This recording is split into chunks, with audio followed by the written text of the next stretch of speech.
the Flash not to mess with the timeline.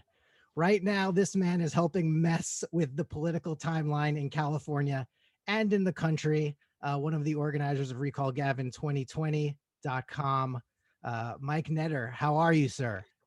Well, if outside the fact that I'm living in California where the homeless seem to run the streets and fire fills the air and the power goes out, I'm doing great. It's nice. It's like the nation's trailer park now is California. Like you just kind of walk down the street, and on my street I just see tons of like campers on the street and run down cars and encampments and so much. I guess I have to ask you, where's the genesis of this idea? There was a recall for the governor like a year or two ago.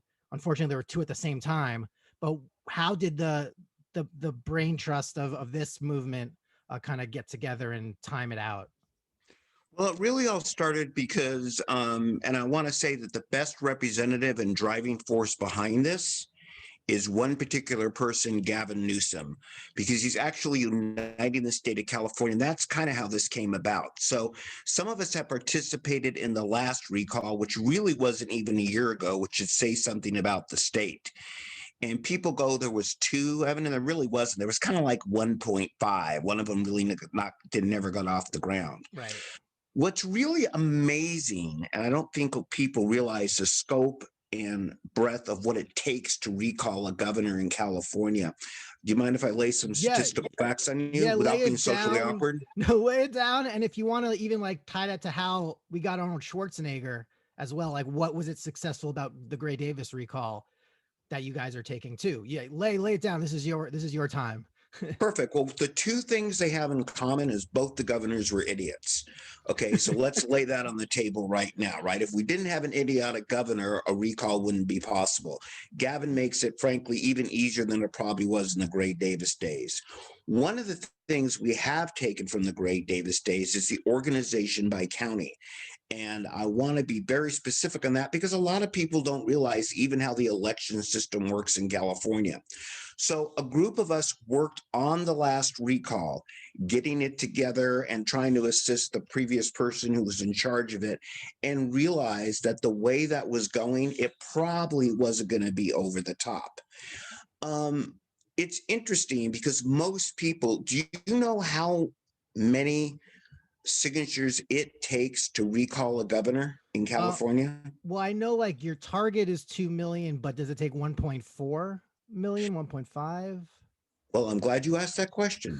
It takes 1.475 million. But the reason I'm telling you that figure is to understand that back in Gray Davis days, the reason it only took us 900,000. And this is a real important message come election time. I'll try not to be facetious. It's not that easy. But when we say get out and vote, in a way, people do get out and vote.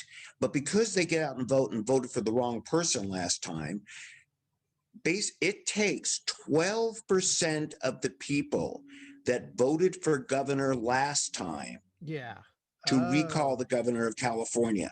All right. And that figure of the people that vote for governor in California, different than even the election we're having right now, is real important. Because when you see the state initiative, the guys on the street, sign here, sign here, sign here, right? There's three kinds of initiatives. There's a regular initiative to put a law in place, and that takes 5%. Right. That's 5 of the people that voted for governor last time. If you want to change the California Constitution and get an initiative to do that, it takes 8% of the people that voted for governor last time. Wow. So to recall a state official, it takes 12% of the people that voted for governor last time. Wow. Now, that means, for those keeping score at home, okay, and even if you're not, grab a pencil, that this is actually the largest initiative in American history. So the signatures we need have never been needed before to enact change. Correct. Wow. Okay. And understand what got us, your initial question, which I actually do remember, was that how did you guys come up with this? Well, we're a group of patriots called the California Patriots Coalition that formed a political pact specifically for the purpose of recalling the governor of California and kind of studied what we needed to do to get this initiative going. That's why we're fairly sophisticated on what needs to be done. Some of the things we noticed that were important changes which needed to be done was this. And this is a lesson for everybody listening to your show. And if Yep. they're not, they can get it later. Yeah. Okay. Is that most petitions you see are an 8.5 by 14 paper, right? Right. Because the statute says legal paper or legal requirements. Right. So people take that as meaning to be legal paper. We found out it doesn't have to be on legal paper. It can be on letter size paper as long as it meets the legal requirements. And of course, Evan, you're going to ask, why is that important? Well, I'm holding it right here. Right. That was your cue to ask why that's important. Why is that But that's important, okay. Mr. Mike? Thank you. Work on it later. Work with me, man. Work with me here, okay?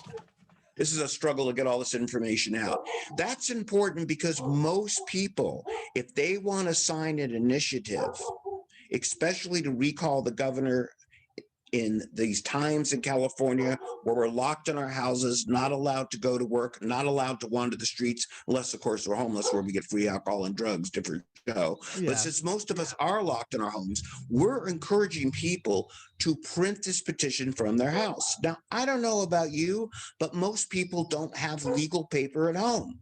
Right. And that may seem like a really small thing to you, but people generally don't want to pay $9-10 to just the printer, go get the ink. Because let's face it, California is in the condition it's in because Americans are lazy. Californians haven't been paying attention. So the 8.5 by 11 petition, even for future initiatives, is real important because people can print it from home. If they're registered voters, sign in wet ink and simply mail it in. And that's how we've collected actually already enough signatures to even put this on the ballot if it was a regular initiative. Evan, you look like you got a question. So you could put this, there's a way not to just to do a petition for recall. You could have like it being as like a proposition you could vote for or something. The point I'm making is this. No, we have a specific purpose that an initiative has to be. Our initiative is to recall the governor of California. But the enormity of what we're doing is what I'm trying to get across. Yes. We've already collected enough signatures without paid petitioners that if this were a regular petition, for example, to make the name Mike Netter illegal, which I'm not encouraging, I'm just bringing that up as an example, of course. Right. Bad example, but it's all I got this morning. If we were to want to put that in the ballot, normally people pay $10 to $15 a signature, the driving forces behind getting something on the ballot. We've gotten more than enough signatures so far with just volunteers. So back to your original point, when you say, well, the last one wasn't quite successful. Let me tell you something, although we've exceeded that figure by a multiplier, the last one, not being organized, not being funded at all, and we still need funding because funding is important. Right. Still got 327,000 signatures, even though it was over in the holidays. Think about that. Yeah. So what started us on this was simply we could see the direction California was going and had a good understanding of what the runoff system, commonly known as the jungle primary system, is in California. Are you familiar with that, Evan? Well, no, I ran for office, so I know. I mean, I missed out by 150 votes to make it to the general election. So, that's the top two, the curse of the top two, I guess. The curse of the top two, which only California has. And most people, strangely enough, aren't cognizant of it because they haven't run for office. And I'm going to let you on a secret because you're not recording this, right? No, not at all. I didn't think so. Many of the candidates that I talk to aren't even aware that exists. It amazes me. It really does, because they've become immune to the fact we have a jungle primary system. Now, that's real important to reasoning behind the recall for two reasons. I could go like that, but I'm going like that, Evan. Got it? Field goal. Field goal. And those two reasons are, when we put a recall on the ballot, it's not subject to the jungle primary. And folks like you know it, and some people go, I remember back Gray Davis 2003, I think. Here's what happens. That goes on the ballot in March or April as a special election. Right. Got it? And people vote, do you want Gavin to continue as governor, yes or no? If they vote no, which most of them will, they're going to vote from a slate of candidates that have decided to run for governor versus the system that we have now. For example, who's running for vice president of the United States? I don't Technically, mean Pence, Kamala Harris. I didn't right. want you to get Kamala the wrong answer. Harris. Yeah. And Kamala Harris, Camila, whatever. Harris. yes. Let's just call her Harris. And the reason she even got in this position is she basically ran unopposed for senator in California. What do you mean unopposed? There were 2 Democrats on the ballot. So the ballots are kind of stacked. So in the run of the system of the recall system, which has been in place since 1913, gets around the jungle primary. But there's also another real important point here. People go, what has happened to California? How did we get in this situation where the streets are littered with trash, where the governor is basically signing bills for 2030, 2035? And you're like, dude, how about today? Have you paid attention to how did we get here? Let me tell you how we got here, in my statistical opinion. Okay. There are 5 million registered Republicans in California. Okay. Yeah. That's actually the largest Republican bloc of any state in the country. Did you know that? No, I didn't. I know the ratio to Democrats, but I didn't know. Because we always talk about ratios, not number of votes. Right. And 5 million people, which is only need 40% of them from them to sign to get the recall on the ballot. Mm-hmm. But there's 5 million of them. Now, that's 22% of the registered electorate. There are 42% registered Democrats.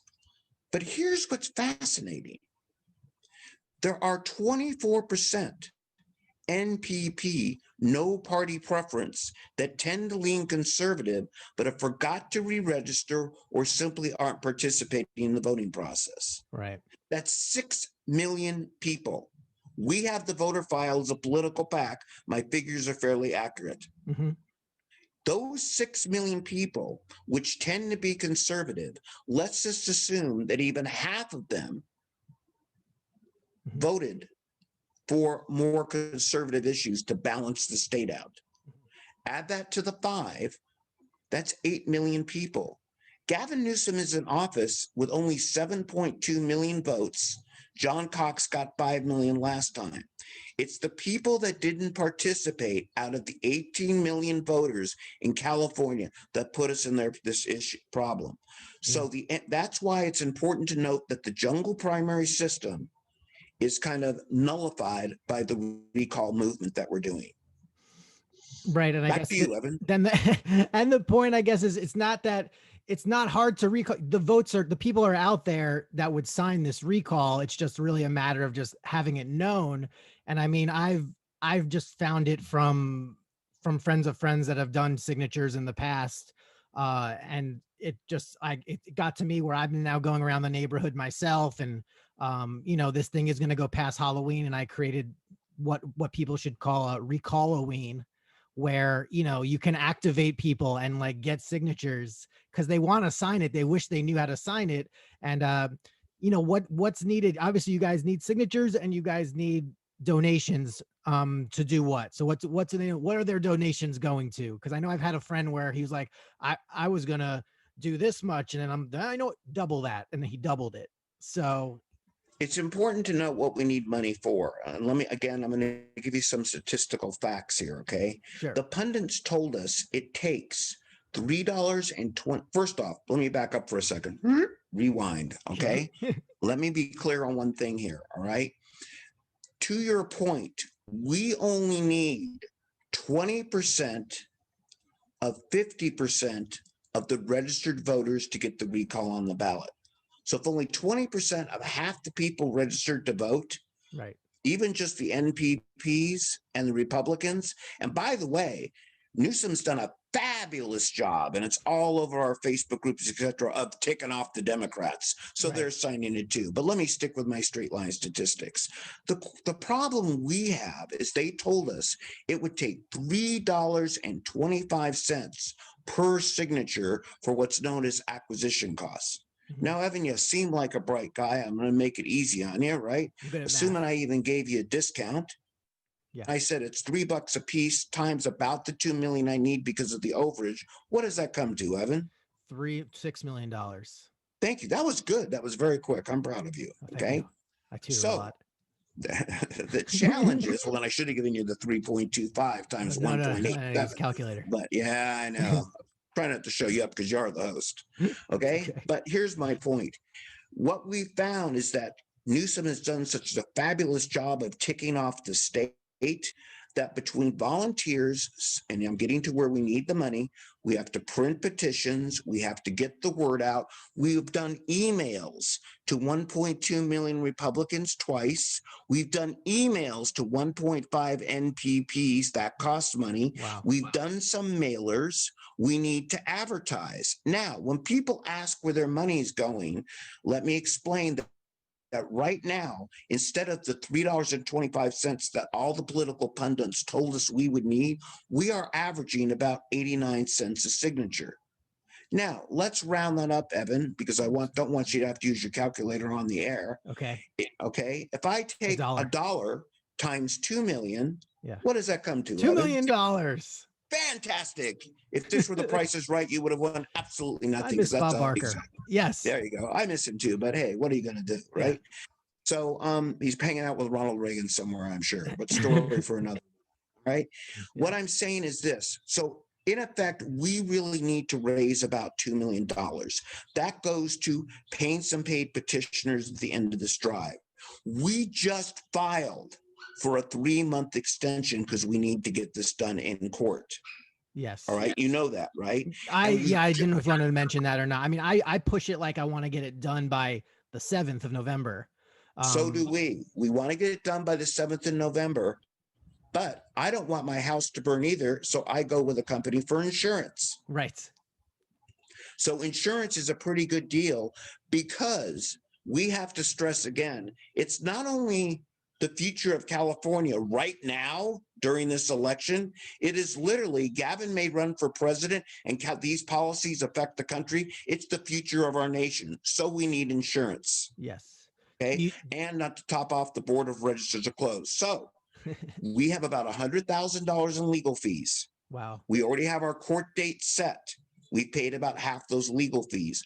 Another thing we're doing, which is different this time, is we're paying to have the signatures verified ahead of time.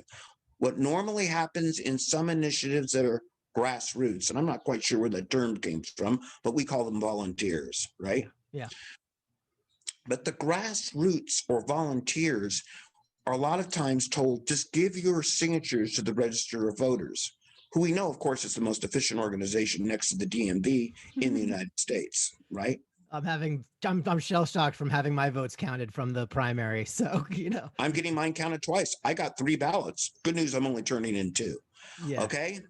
But reality is what the Register of Voters is supposed to do is go through signatures and verify them. And if a signature is wrong, they're supposed to mail it back directly to you. And I know you signed many initiatives over the year, Evan, like I have. Right. And I know you've gotten many of those letters from the Register of Voters. Never. Oh, you haven't? Never. Shocking. Nope. Right. That's kind of my point. And there's no one really. So we have to pay 25 cents a signature to have them verified ahead of time. So where your money goes, this is easy math again, Evan. Good. At 2 million, and we don't need quite 2 million, we need 1.7 million, but stick with me here. Let's use 2 million. And if it's a quarter piece to be verified, how much money is that, Evan? $500,000. God, you're good. I am. So that's another $500,000 that we need to raise, along with the money for the legal fees, along with, here's another, in spite of Newsom trying to move us back to burros and donkeys in 2035, right? We still use gas-powered cars today, and we have to actually get these petitions from a central location to the Board of Registers.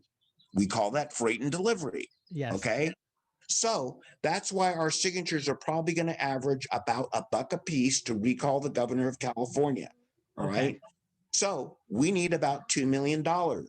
We have approximately 60 to 70% of it. It's the money why we're asking for the extension, because it's really hard to get people with big money to jump on board until they see the momentum. However, people like John Cox, Right. who may or may not run for governor. We don't endorse anybody in the campaign, our campaign. I want to be clear of that, right? Right. But he's jumped in with a 6-figure donation, and God love him, man, because he's simply doing it because he wants to help move this along. We're hoping in the next couple weeks that more donors come on, but every donation, literally, if it's $5, $10, 15, I want you to know the way to break it down. It's going to signature verification, publicity to make people aware of it.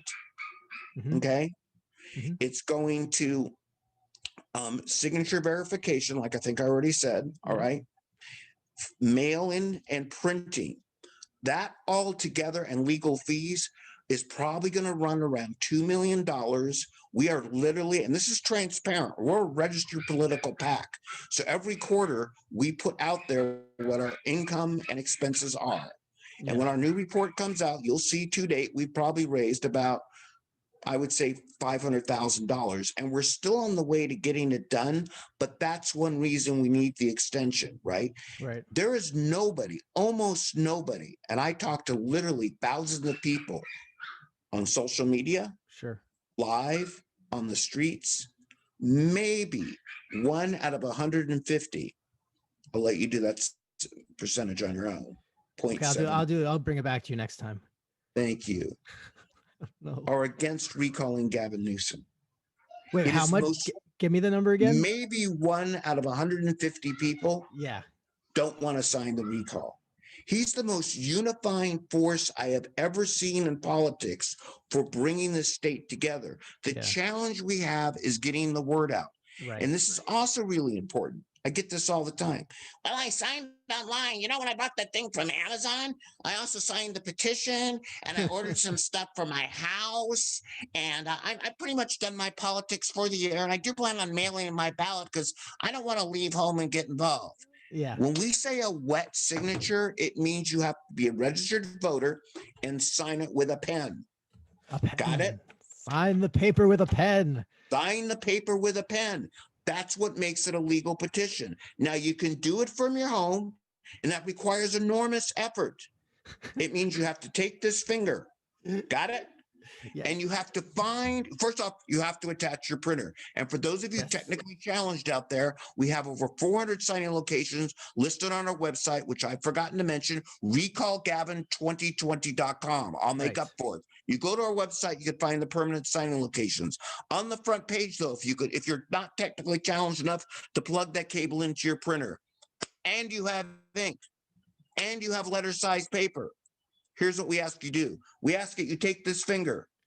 It doesn't specifically have to be this finger, but this seems to be the most common one, Evan. We're not doing a shining thing right now. We're not. Okay, good. Just take the finger. Good.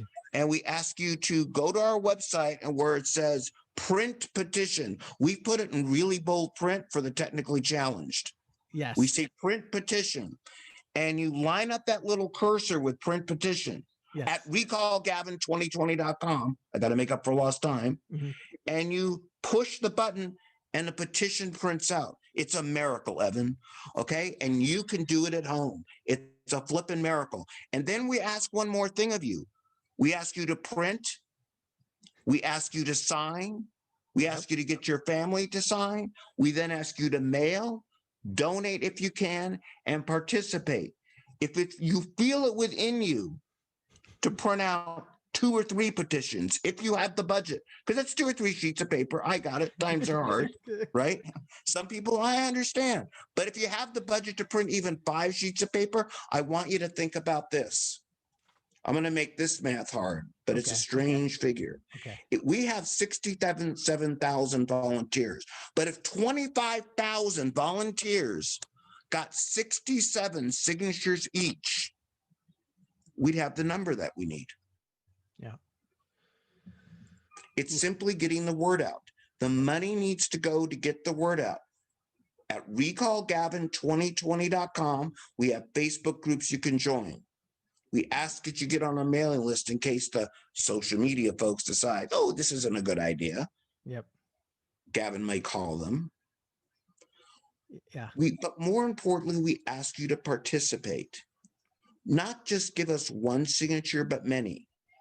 And that we want to drive that cost down from an average of 89 cents rising to $1 a signature down to the price of a postage stamp, which we can do if people watching this, and as you go door to door on Halloween. Are you going to be dressed as Gavin Newsom, Evan? I might be out of town. I mean, but I'm at a hotel, and even if you're at a hotel, the front desk can print it for you. Absolutely. So even you don't have to push a button, just send them the document and they'll do it. Well, if you're at a hotel, you have to wear a mask, right? It's behind me. Okay. Well, I mean, you could wear one of our Recall Gavin Oh, that's true. 2020.com masks. All right. Yes. I need the advertising. Yes. Help me dilute my figure even more, Evan. I will. Let's bring it down. All right. So this is important in all seriousness, which is hard for me to do on your show. Okay, because this is socially awkward. Yes. And there is no socially awkward more governor in the history of politics than Gavin Newsom. Have you ever noticed that? He really looks like he wants to get out of the room to do something else. God knows what that is, but he seriously looks like the suits they fitted him on are too tight. He's a good-looking guy. They put him in a great-looking suit. But have you ever seen anybody so uncomfortable being governor? Because I think what he knows or doesn't know, and whether it's ignorance or evil, it doesn't matter. The net effect's the same. Yeah. Is that he's not doing the right thing. In a way, I think part of him hopes this is successful because he seems to be doing something every day. Well, today we're going to study reparations. But, next Thursday, what I'm going to do is I'm going to suppress the economically depressed people with a higher COVID thing. Yeah. Disneyland, who needs it? We're just going to keep them shut down. You think he would be running out of stuff to screw the state up? Well, I think Halloween guidelines are coming out. Well, they are. It's like, the public, again, either he can't be dreaming up this material himself. So I think, I seriously think his aides are going, that's just right. He wouldn't sign that. I mean, come on. Let's find out how stupid he really is. He's going to pay us anyway. But he signs it. And he does this by executive order. He awards a mask order to China for getting the states out of work. So everyone's got their reason, Yeah. This gentleman, and seriously, is trying to see how far he can push the power envelope. We're now, by the way, supposed to report when we have more than 3 people in our home. That came out last week. Yep. Okay, so I missed. Apparently, China, in addition to shipping the masks, shipped the Marxist manual over because apparently he read that instead of the instruction manual about how to order for Californians. Yep. I thought that was the PO. Okay. So he keeps pushing this envelope more and more. It is up to us, the people, to stop him. Recall Gavin2020.com gives you a vehicle to do something about it. Print, sign, work with me here, Evan. Start over. Sign and mail in. Donate and participate. Yes. God, Print, you were close, sign, Evan. Donate, participate, mail I know. it I in. went from math. I went Drop from it math off. to sequential English. It right? was. Print, sign, mail, donate, participate. Participate means do what you're doing. You don't have to have a big mic in front of your face. That looks a little weird on the street, Evan, when you're not on radio. But hey, it is the millennium. Yeah, I want to make sure it sounds good, Mike. I want to make sure it sounds good. I want to leave it there. This is a lot of information. I wanted to talk to you about like you personally, but I definitely want to get this message out at this time. And I'll have you back. We'll talk about maybe the aftermath down the road. But I'm very proud of it. I mean, I wouldn't be pushing it so much and making other people like have to confront it if I didn't believe in it and how organized you guys have been. So I've really been blown away by that. And, you have your weekly town meetings, of course, every week. Special guests. When is this going on the air? I'll try to pump it out later today. Like tonight, this is really important about our town hall tomorrow night. Okay. It's Wednesdays at 6:45. Yep. Okay. Now, I never thought I would say this. Yes. But we have gotten Scott Bale on our show to speak tomorrow night. Now,